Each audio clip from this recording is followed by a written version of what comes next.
ऐसे ही रहेगा बोलेंगे। हाँ, गुड आफ्टरनून स्टूडेंट। आज आप लोग के सामने यूपीएससी प्रीलिम्स का साइंस एंड टेक क्वेश्चंस कुछ हम डिस्कस करेंगे। तो पहला जो क्वेश्चन मैं आप लोग के सामने रख रहा हूँ उसका क्वेश्चन मैं पढ़ रहा हूँ। Probiotics, consider the following statements in respect to probiotics. Number 1, probiotics are made up of bacteria and yeast. Number 2, the organism is in probiotics are found in foods we ingest, but they do not naturally occur in our gut. Probiotics helps in the digestion of milk sugar. Which of the statement given above is or correct? हर समय कोई भी competitive exam में आप जब कर रहे हैं कोई भी क्वेश्चन, आपको क्या करना पड़ेगा? सबसे पहले स्टेटमेंट को अच्छे से पढ़ना है, एक बार नहीं 2 से 3 बार। तो यहाँ जो स्टेटमेंट है इसको हम लोग क्या पढ़े हैं? प्रोबायोटिक्स। प्रोबायोटिक्स क्या होता है? Probiotics are the good bacteria which lives in our intestine that helps in the digestion process.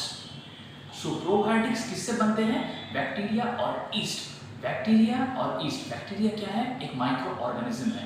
East क्या है? जिसको हम लोग बोलते हैं फंगी के अंडर में पड़ता है, ये भी एक माइक्रो ऑर्गेनिज्म है। तो ये बैक्टीरिया और ईस्ट से क्या जो प्रोबायोटिक्स बनते हैं वो हम लोग के शरीर के लिए अच्छा है। सो पहला स्टेटमेंट क्या है? करेक्ट है। आप देखोगे जब भी आप पहले स्टेटमेंट को देखें ये करेक्ट है, आप ऑप्शन में चले जाओ। तो ऑप्शन में देखो कहाँ क्या दिया है, जैसे यहाँ दिया है 1A और C, पहले आपको पता चल जाएगा ऑप्शन ए में 1 है, ऑप्शन सी में भी 1 है, पहले आपका ए और सी होना ही है एकदम। सेकेंड स्टेटमेंट में हम लोग जाते हैं, क्या बोले हैं? Organism in probiotics are found in foods we ingest but they do not naturally occur in our gut. ये देखो डू नॉट जो बोले, गट किसको बोलते हैं? इसको बोला जाता है स्मॉल इंटेस्टाइन में। तो गट में हर समय प्रोबायोटिक्स रहता है। जैसे प्रोबायोटिक्स क्या है गट्स में? ई कोली, इस्चेरिया कोली। इस्चेरिया कोली क्या करता है? ये फूड को डाइजेशन करने में बहुत ही हेल्प करता है। आप ये भी देखोगे बहुत समय यदि हम लोग के शरीर में प्रोबायोटिक्स ना हो, हम लोग क्या करते हैं?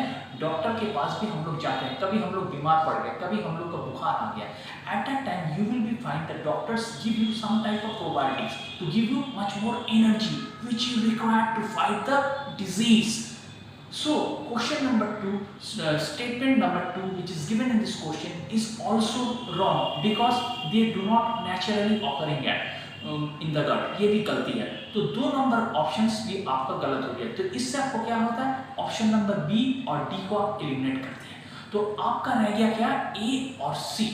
अब देखिए probiotics helps in the digestion of milk sugar. Milk sugar हम लोग किसको बोलते हैं? लैक्टोज। लैक्टोज क्या होता है? हम लोग के शरीर में बहुत रखते हैं। अब ये लैक्टोज क्या होता है? डाइजेस्ट करने के लिए हम लोग को प्रोबायोटिक्स चाहिए।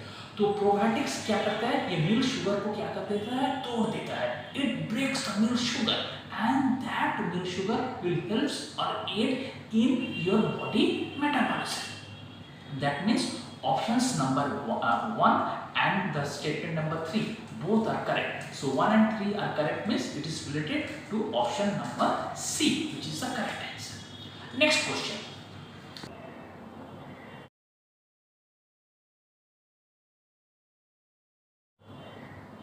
अरे दीजिएगा तो आज। हाँ, नेक्स्ट क्वेश्चन जो मैं आप लोग के पास ला रहा हूँ, ये क्वेश्चन करंट अफेयर्स भी है, इसमें कुछ एनवायरनमेंट का भी है, कुछ साइंस एंड टेक है। तो इस क्वेश्चन ये रिलेटेड टू जियोमैग्नेटिक स्टॉर्म है। आप लोग सुनोगे इस अप्रैल में कुछ जियोमैग्नेटिक स्टॉर्म हुआ था, इस कारण हम लोग का व्हाट्सएप भी कुछ दिन के कुछ घंटे के लिए बंद थे, 8-10 घंटा। तो वही क्वेश्चन को लेकर आपके सामने में हम आ रहे हैं जो यूपीएससी पूछे हैं। If a major solar flare reaches the earth, which of the following are the possible effects on the earth? तो मैं आप लोग को यही बोलूँगा, आप जब हर एक स्टेटमेंट पढ़ते हो उसके साथ ऑप्शंस को देख लीजिए, इससे क्या होता है? आपको एलिमिनेशन करने में बहुत हेल्प होगा। तो पहला ऑप्शन यहाँ क्या दिया है? GPS and navigation system could fail. अब मैं आपको बोला था जियोमैग्नेटिक स्टॉर्म, ये क्या है? ये geomagnetic storm it is nothing but it is a storm created from the solar wind of sun. That means sun corona ejects some particles. That particles when hit the earth's magnetic field, there is disruption. So when there will be a disruption, hence we can tell the GPS and navigation system. GPS means global positioning system, and the navigation system will fail. That means we cannot have a connectivity. हम लोग को connectivity नहीं मिलेगा। GPS से जो हम लोग track करते हैं वो ट्रैक नहीं करेंगे, क्योंकि ये किसके ऊपर में काम करता है, ये मैग्नेटिक फील्ड के ऊपर काम करता है। और आपका मैग्नेटिक फील्ड क्या हो गया, आपका मैग्नेटिक फील्ड डिसरप्ट हो गया। क्यों? क्योंकि सोलर इजेक्शन कुछ किए थे सन के कोरोना के कारण, वो जो जियोमैग्नेटिक स्टॉर्म के कारण आपका मैग्नेटिक फील्ड डिस्टर्ब होने से क्या हो गया, जीपीएस और नेविगेशन सिस्टम आपके मोबाइल फोन में काम नहीं करेंगे। तो ये पहला स्टेटमेंट एकदम ठीक है। तो आप जब पहला स्टेटमेंट को देख रहे हैं, आप देख रहे हैं पहला स्टेटमेंट किसमें है, ए, सी और डी तीनों में है, ठीक है। नेक्स्ट स्टेटमेंट थोड़ा जाते हैं। नेक्स्ट स्टेटमेंट आपको बोला है tsunami could occur at equatorial region. देखिए, जब आपको ये बात बोल रहा है तो हम लोग अभी क्या पढ़ रहे हैं, जियोमैग्नेटिक स्टॉर्म। तो जियोमैग्नेटिक स्टॉर्म कहाँ होगा, ये geomagnetic storm it's happening in the universe. That means earth का जो एटमॉस्फेयर है उसके ऊपर हो रहा है। सुनामी कहाँ हो रहा है, equatorial region. Equatorial region means 0 degree. तो कभी भी इक्वेटोरियल रीजन में आपका जो आयन पार्टिकल्स है वो कभी रीच नहीं कर पाएगा इतना डिस्टेंस के कारण। तो सुनामी ये जो इक्वेटोरियल रीजन में हो रहा है, ये स्टेटमेंट थोड़ा एक्सट्रीम है। दैट मींस ये स्टेटमेंट ठीक नहीं हो सकता। तो 2 वाला आपका गलती है। आप अभी ऑप्शन में चले जाइए। ऑप्शन देखिए, ए में 2 वाला ऑप्शन है, पहले ए का स्टेटमेंट नहीं होगा। आप बी में देखेंगे, उसमें भी 2 का स्टेटमेंट है। आप सी में देखिए, इसमें 2 वाला ऑप्शन नहीं है, डी में भी है। तो आप देखिए, आप खाली 2 स्टेटमेंट पढ़े हैं, उसी के बगुजत on that basis you can tell that option number C is correct. We will also discuss the other statement. Power grids could be damaged. Yes, power grids, yes it is damaged. Power grids में क्या होता है, वो जो magnetic fields जो अर्थ का atmosphere में है वो क्या कर देता है, पावर ग्रिड्स को खराब कर देता है। दैट मींस आपका इलेक्ट्रिक सप्लाई क्या हो सकता है, चले जा सकते हैं। 4th number, intense auras could occur very much. Auras क्या होता है, ये भी मैग्नेटिक फील्ड के कारण होता है। ऑरास मींस एक हम लोग जानते हैं ऑरास बोरेलिस, ठीक है, और ऑरास ऑस्ट्रेलिस। ऑरास बोरेलिस कहाँ होता है, नॉर्थर्न हेमिस्फीयर में होता है, और ऑरेलिस साउदर्न हेमिस्फीयर में होता है।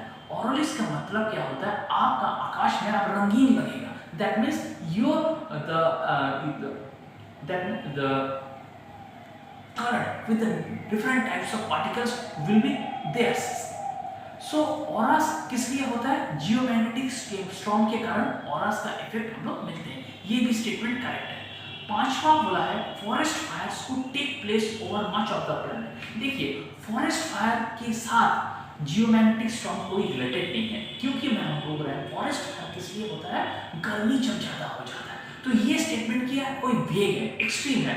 इसमें अभी भी कोई भी एब्सोल्यूट कोई ऑथेंटिसिटी नहीं है कि ऑरास के लिए फॉरेस्ट फायर होगा। तो इस स्टेटमेंट को भी आप गलत मान लीजिए। 6ठा number, orbits of the satellites would be disturb. एकदम, ऑर्बिट्स कहाँ रहता है, orbits positions are near the earth. That means low earth orbit हो सकता है, जियोस्टेशनरी ऑर्बिट हो सकता है। तो ऑर्बिट का पोजीशन चेंज हो सकता है क्योंकि ड्यू टू जियोमैग्नेटिक स्टॉर्म। 7वां number, short wave radio communication of the aircraft flying under over polar region could be interrupted. Yes, polar region में क्या है, पोलर मींस आप एकदम आपके एटमॉस्फेयर के आसपास आ जा रहे हैं। तो आप देखोगे जो भी इफेक्ट अर्थ के एटमॉस्फेयर के पास में हो, अर्थ के एटमॉस्फेयर के सामने हो, वो सब आप लोग इफेक्ट करेगा। जैसे रेडियो वेव्स, हाँ रेडियो वेव्स कहाँ से आता है, हम लोग रेडियो वेव्स मिलते कहाँ से, मैग्नेटोस्फीयर से मिलते हैं। तो दैट मींस अर्थ क्या क्या होगा, एटमॉस्फेयर में ये इफेक्ट करेगा, but layers of the atmosphere of the earth इसमें क्या करते हैं, जियोमैग्नेटिक स्टॉर्म इफेक्ट करते हैं, बट कभी भी इक्वेटर में ये इफेक्ट नहीं होता है। तो आपका करेक्ट ऑप्शंस क्या होता है, options number will be C. C का ऑप्शन एकदम ठीक है। तो इससे एक बात और भी चल रहा है कि हम लोग ये ऑप्शन को आगे ही बोल दिए थे जब हम लोग सेकंड स्टेटमेंट को पढ़े थे, जहां लिखा था tsunami could occur at equatorial region. तो मेरा कहना है आप स्टेटमेंट पढ़ो और ऑप्शन को देखो, इससे क्या होगा, आप में कंफ्यूजन भी नहीं होगे, आप नर्वस भी नहीं होगे, और आप कम समय में बहुत ही स्मार्ट टेक्निक के साथ आंसर को कर पाओगे और विजय हासिल कर पाओगे इस एग्जाम में। Thank you.